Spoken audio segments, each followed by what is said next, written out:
Kali ini kita akan membahas film berdasarkan kisah nyata dengan judul The 33 tahun 2015.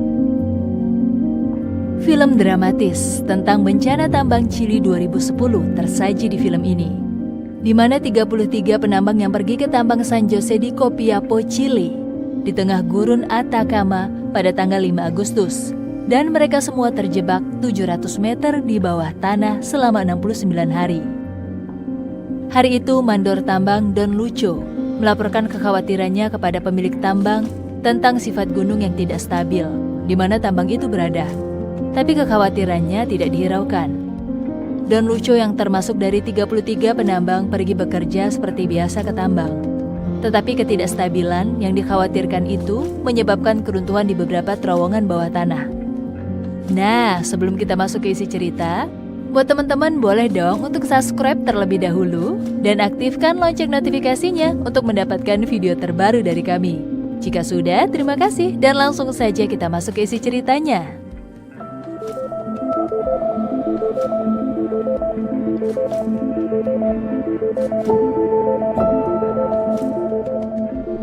Pada tanggal 5 Agustus 2010, para penambang tiba di padang pasir Atacama, Chili, dengan bus yang mengangkut mereka. Kemudian Don Lucho masuk begitu saja ke ruang kantor pemilik tambang, lalu memberikan pecahan kaca seraya mengatakan, cermin ini diletakkan untuk melihat apakah gunungnya bergerak, dan merasa harus memeriksa lerengnya. Tapi pemilik itu bersikeras, tambang tersebut akan dapat bertahan 26 tahun lagi. Don Lucho berargumen akan kelemahan dari struktur gunung itu, yang mana juga menambah tugasnya untuk memastikan semua orang tetap selamat. Tapi pemiliknya tetap tidak menghiraukannya. Bekerja seperti biasa, Don Lucho kemudian mengkoordinir personel tambangnya, memperkenalkan mitra baru Mamani dari Bolivia. Juga Mario Gomez yang paling dituakan 46 tahun bekerja di tambang itu. Kemudian diberikan dokumen pensiun yang mengatakan 2 minggu lagi ia menjadi orang bebas, dengan tepuk tangan. Para penambang melaju ke pintu masuk tambang yang sangat gelap.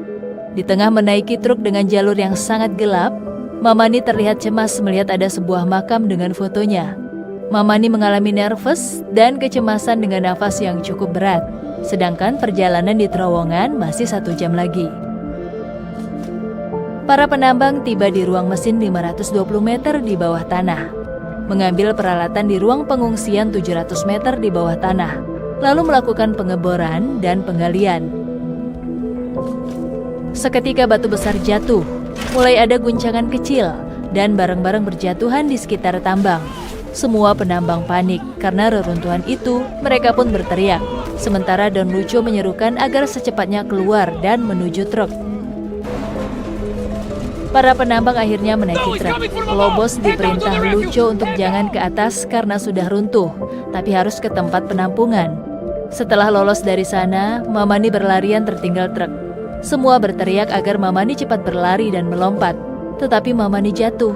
Lalu kembali bangkit, Mamani akhirnya berhasil masuk ke truk karena uluran tangan rekan-rekannya. Secara mengejutkan, batu-batu yang semakin cepat runtuh membuat mereka panik berteriak dengan supirnya Lobos untuk melajukan lebih cepat. Penambang lain melintas dengan truk yang berbeda. Karena salah arah menuju ke reruntuhan, mereka diperintahkan putar arah bersama Lucho dan personelnya. Namun tak lama kemudian reruntuhan semakin hebat dengan hembusan yang membuat kedua kelompok penambang itu semua terpental. Beberapa di antaranya terluka, namun semuanya selamat. Personel berjalan perlahan sembari menggunakan sorot lampu senter. Lalu mereka menemukan batu yang sangat besar. Itu bukan batu, tapi jantung dari gunung yang akhirnya jatuh. Hingga akhirnya berita lokal pun disiarkan. Para keluarga dan kerabat pun mulai panik, lalu menyusul tambang San Jose. Setibanya mereka hanya bisa memperhatikan dari kejauhan di palang pagar, menanti orang-orang tersayangnya keluar dari jebakan tambang dengan tim penyelamat. Sementara itu, Mario sempat berargumen dengan Lucho. Mario ingin berupaya mencari jalur di tangga atas. Namun Lucho mengatakan itu terlalu berbahaya. Sementara tugasnya adalah membuat personel agar tetap aman, dan lorong pengungsian ini adalah tempat yang paling aman saat ini, dengan tersimpan bahan-bahan pangan dan P3K. Mario yang bersikeras tidak ingin menunggu bantuan pun menghiraukannya disusul dengan 2 personel. Sementara para keluarga dan kerabat sudah menanti di palang pagar selama 5 jam. Tak lama kemudian mereka ricuh dengan petugas keamanan karena tidak segera mengirim tim penyelamat ke lokasi tambang. Di Istana Kepresidenan La Moneda, Santiago, Chili, Menteri Pertambangan mengajukan bantuan pada Presiden akan insiden pertambangan di San Jose. Presiden sempat menolak karena itu pertambangan swasta dan pemerintah merasa tidak memiliki wewenang. Namun jika tidak ada yang menolongnya, maka akan berdampak buruk pada industri dan citra negara Chili. Juga mengenai tanggung jawab moral. Hal itulah membuat Presiden berpikir sejenak. Sementara itu di bawah tanah, personel mengecek P3K. Namun persediaan obat ternyata habis, sedangkan listriknya mati. Di lain sisi, Mario dan Alex menaiki dengan susah payah tangga ke atas. Namun ternyata sudah tidak ada anak tangga lagi. Harapan untuk keluar pun pupus. Tapi tak lama kemudian, reruntuhan datang lagi. Hari kedua, Menteri Pertambangan datang ke lokasi tambang dengan disambut huru-hara para keluarga dan kerabat yang masih menunggu. Lalu Menteri Pertambangan menghadap pada Tuan Castillo selaku pemilik. Tuan Castillo berupaya mengirim 2 tim penyelamat, yang mana mereka hampir mati. Selama 25 tahun bekerja di pertambangan itu, 5 kali kejadian longsor. Tuan Castillo dengan lantangnya tidak pernah ada yang bisa diselamatkan. Menteri Pertambangan kembali menghadapi hiruk-pikuk keluarga ketika sang menteri memberi jawaban menyedihkan jika penyelamatan ditunda karena tambang sangat tidak stabil. Tapi secara mengejutkan, menteri dikeroyok dan ditampar oleh Maria, kakak Dario penambang. Juga keadaan menjadi histeris. Di lain sisi, di bawah tanah, antar personel juga mulai terjadi kericuhan dan pertengkaran karena kelaparan. Di tengah pertengkaran berebut kue, Lucio dan Mario melerai. Mario dengan lantang mengatakan jika persediaan pangan harus benar-benar berhemat sampai bantuan penyelamat datang. Namun Lucio memotong pembicaraan dan mengungkapkan fakta, selama ini tidak ada suara bor yang menandakan ada orang yang bisa menyelamatkan mereka. Sedangkan butuh waktu 100 tahun untuk mereka menggali sampai kedalaman ini. Sulit dipercaya jika ada orang mau mengeluarkan biaya sangat besar untuk pengeboran. Bahkan ini adalah kuburan mereka. Tapi Mario lantang menolaknya dan percaya bantuan akan datang. Sementara, Presiden mengambil alih operasi dengan mengirim tim engineering, dengan Andre Sogaret sebagai chief yang menemui Menteri Pertambangan.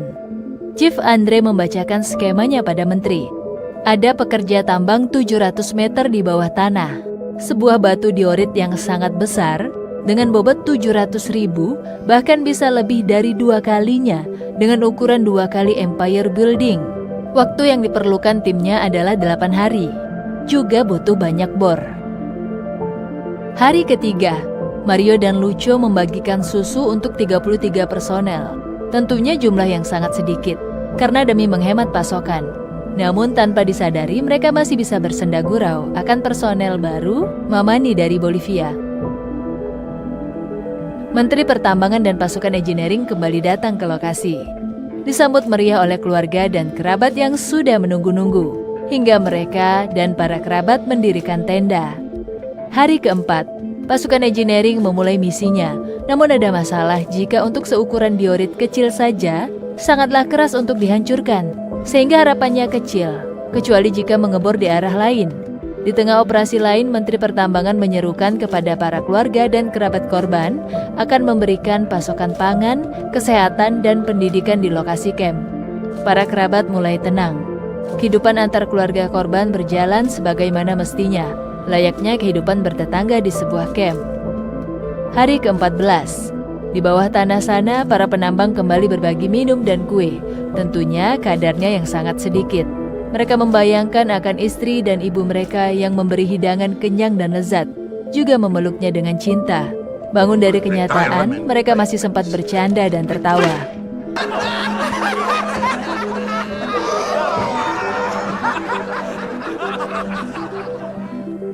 Hari ke-16, Menteri Pertambangan emosi dan melabrak Chief Andre, yang malah membuat puisi untuk kuburan dan kata bijak.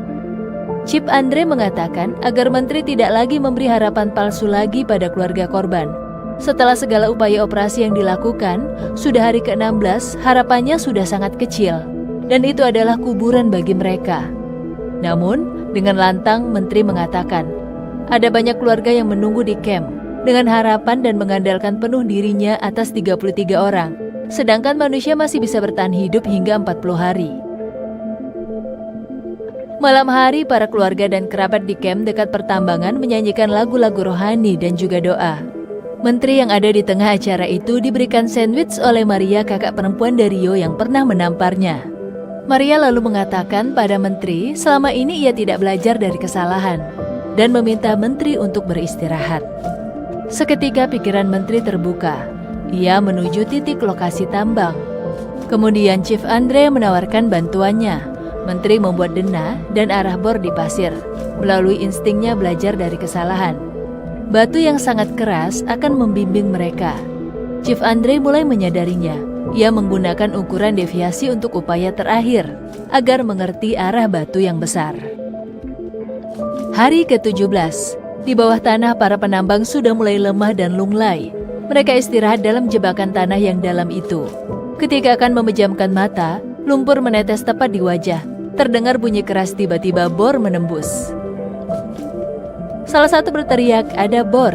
Mereka semua terbangun. Mereka bersorak dan berteriak menggerak-gerakan bor. Lalu personel meletakkan surat. Di lain sisi, Menteri dan Chief Andre yang di atasnya seperti mendengar masih ada yang hidup. Menggunakan stetoskop lebih jelas dan yakin lagi bahwa ternyata para penambang masih hidup. Kemudian bor diangkat. Menteri dan Chief Andre menemukan surat. Kabar gembira mulai berhembus. Presiden yang ada di lokasi kamp bersama keluarga korban mengumumkan isi surat itu dengan tulisan bahwa kami berjumlah 33 masih dalam kondisi selamat. Semua keluarga yang menanti-nanti itu sontak bersorak gembira dan bertepuk tangan. Tapi informasi mengatakan jika ada 3 platform khusus dalam pengeboran. Di antaranya pengebor Australia pada rencana A langsung ke tempat penampungan darurat yang berada 100 meter di bawah permukaan. Rencana B dengan bor T-130 yang dioperasikan insinyur Amerika Jeff Hart menggunakan instrumen tumpul tapi bisa menembus tanah dengan sangat cepat. Sedangkan rencana C, pengebor minyak dari Kanada yang akan membuat lubang lebar untuk ventilasi. Keluarga bisa melakukan seminggu lagi konferensi video dengan para penambang di bawah tanah sana dengan durasi 8 menit. Juga tim penyelamat dan keluarga memberi pasokan makan, obat, serta pakaian dengan alat saluran. Sementara, Chief Andre mengatakan kabar buruknya karena ada masalah kesehatan mental pada beberapa penambang di bawah tanah. Di antaranya ada yang depresi dan bipolar. Bila mereka terlalu lama di sana, mereka bisa saling membunuh sambil memperlihatkan foto kondisi mereka. Waktu pengeboran paling lama adalah 3 bulan. Kabar buruk lainnya, pengeboran dihentikan karena kesalahan teknis dan pengebor telah kembali ke negaranya masing-masing. Sampai pada hari ke-50, pengeboran kembali dilakukan. Seketika bornya rusak, membentur baja. Ketika Menteri minta diganti mata bornya, sayangnya tidak bisa karena mata bor berada di kedalaman 430 meter. Pengeboran tidak akan bisa dilakukan sampai mengambil potongannya dari dalam sana. Lalu insinyur berencana akan memesankan magnet raksasa. Di kedalaman bawah tanah sana, para penambang membaca surat kabar yang menyatakan Mario Sepulveda adalah pemimpin yang bertanggung jawab atas kelangsungan hidup personel penambang dan telah menerima tawaran untuk menulis sebuah buku yang tentu kaitannya dengan uang. Kericuhan dimulai lagi. Mereka merasa bisa apapun tanpa Mario, sedangkan Lucho melerai. Kemudian Mario mengatakan sekilas dan perlahan ke arah Lucho, jika pemimpin tidak akan membiarkan rekan-rekannya kelaparan dan juga tidak akan menyerah. Saat suasana mulai tenang, Mario pun beranjak pergi dari rekan-rekannya. Di lain sisi, Presiden marah-marah dengan Menteri di telepon karena sudah menelan jutaan dolar tapi harus dihentikan operasinya. Dan kalau sampai orang-orang itu mati, seluruh dunia menyaksikannya. Bahkan masa depan pemerintahan ini tergantung pada hasil penyelamatan penambang di tempat itu. Hari ke-54, Dario menghampiri Mario yang tengah menyendiri. Mereka sharing tentang keluarga. Sementara personel baru, Mamani, tidur sambil mendengarkan iPod. Namun salah satu personel merebut iPodnya, merasa itu iPod miliknya. Mamani yang kesal karena terus dibully refleks akan membunuhnya dengan pisau. Mario dengan sigap melerainya dan membuat semua personel kembali damai. Di lain sisi, pengeboran hampir berhasil. Menteri meminta letnan agar semua palang dibuka. Para keluarga yang masih setia menanti bersorak gembira seraya membawa oleh-oleh. Hari ke-58, dalam pembicaraan lewat video call, Menteri bicara pada Lucio selaku mandor tambang. Ia mengatakan jika tim engineering terlalu dekat pada balok besi pelindung. Jika bor membenturnya, maka bor akan hancur. Ia dan personelnya bisa mati di bawah sana. Maka satu-satunya cara adalah dengan ledakan terkontrol. Chief Andre menolaknya karena sangat beresiko. Namun Lucio dan personel sudah siap keluar dari sana atau mati dalam keadaan berusaha. Kemudian Lucio dan personel sudah siap merakit, memperkuat balok kayu, dan memasang kabel-kabel untuk bahan ledakan. Malam harinya para penambang meledakkan tanah, dan mereka berhasil dengan selamat. Terowongan hasil ledakan itu nanti untuk dimasukkan kapsul guna mengangkut para penambang ke atas. Mereka pun siap dikeluarkan. Namun ada konsekuensi baru yang akan dihadapi. Ada kemungkinan jika mekanisme gagal dan terowongan runtuh, orang yang naik ke atas pertama kali akan dalam bahaya yang sangat besar, tapi juga bisa menjadi satu-satunya yang paling selamat. Hingga akhirnya di hari ke-69, jatuh pada 13 Oktober 2010, para penambang akan dikeluarkan yang disaksikan seluruh keluarga, birokrasi, teknisi, dan awak media, semua menanti dengan harap-harap cemas. Para penambang telah bersiap diri. Diawali dengan Alex yang pertama kali memasuki kapsul untuk naik ke atas. Sepanjang proses pengangkatan sangat mendebarkan bagi Alex. Kapsul masih dalam keadaan stabil, namun tak lama kemudian kapsulnya terjebak. Kru engineering berniat akan menurunkan kembali. Alex berteriak, namun tak ada yang mendengar di sana hingga ia kesulitan bernafas. Setelah kejadian mendebarkan itu, tak lama ternyata roda katrol mulai bergerak lagi. Alex pun berhasil naik ke atas. Semua bertepuk tangan dan bersorak hingga membuat menteri menangis terharu. Kemudian disusul Mario dengan ekspresi yang sangat bersemangat. Berhasil keluar dari bawah tanah mengiringi yel-yel untuk negara Chili di depan semua orang. Lalu semua penambang yang menyusul pun sudah berhasil naik ke atas. Mereka pun saling berpelukan, melepas rindu kepada keluarga masing-masing. Dan pada akhirnya bisa menghirup udara bebas, dengan disaksikan media seluruh dunia. Proses pengangkatan dengan kapsul itu berjalan dari malam hingga pagi.